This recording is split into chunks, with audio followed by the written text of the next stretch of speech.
Good morning, everyone. Over here it's about almost 4 in the morning, and I just got in a few minutes ago. Um, I want to talk about yesterday I was watching Revenge on ABC. It's a good show. If you haven't watched it, check it out. Go online, check their episodes, they have online, catch up. And one of the lines that really stuck out to me last night was one of the characters tells someone else, "We could have been a great team together, but now you're as alone, as pathetic as when I first met you." And I thought to myself, no, you is crazy. You is cray cray. Or at least the character that said that. And I found that interesting because sometimes, and I said this before, we let monsters into our house and then sometimes into our hearts or bedrooms just so we won't be alone. And people are so afraid to be alone, to be lonely or alone. And I remember like watching this George Lopez DVD. He talks about how Mexicans don't like being alone, and it's true. Like, I don't like being alone. I don't like even going to McDonald's and sitting there and eating by myself. I'll get my food, go to the car, and eat it there. And I've only once gone to the movie theater by myself, and even then it was with me and my friend. We were texting each other throughout the movie, like, "Oh, you're there, we're there." We watched it on the same hour because I didn't like it. Like, I feel when I see the people sitting alone, I feel sad for them, and at the same time I envy them. They can be brave enough to go alone. um,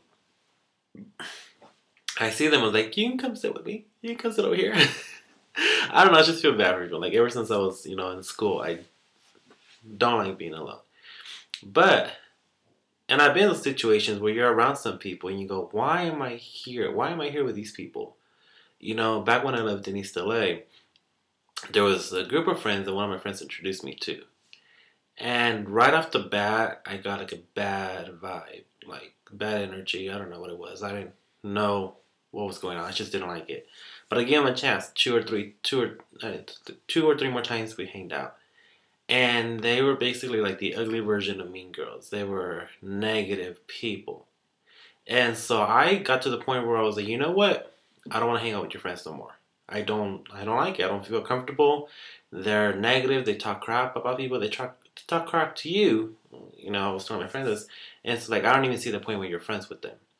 And I always hate the excuse when people give, "Oh, we've been friends for so many years," or "their family likes me," and all this other stuff. And it's like, no, that's not a good enough excuse when someone treats you like crap. Someone puts you down, or someone's negative. Like, this is like the type of people you don't want around you. Like, that's not somebody who you call a friend. And my good friend in my life, outside my circle of family, outside my family, is my friend Jen. And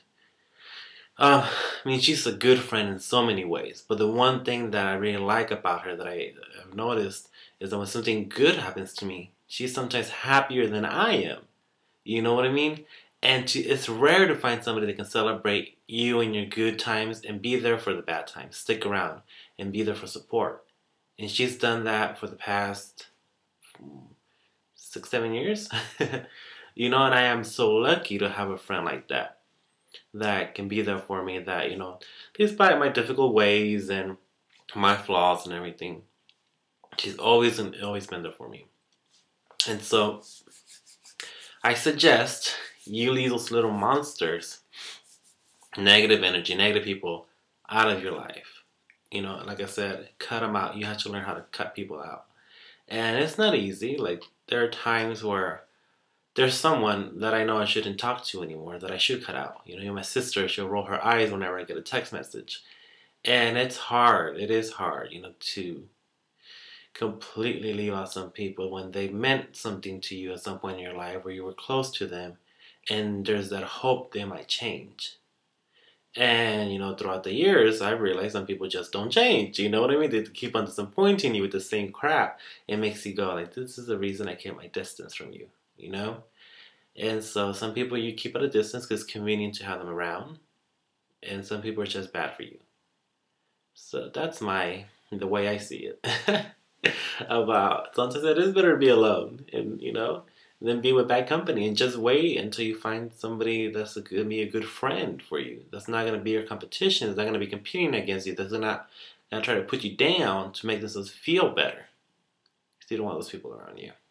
They're bad.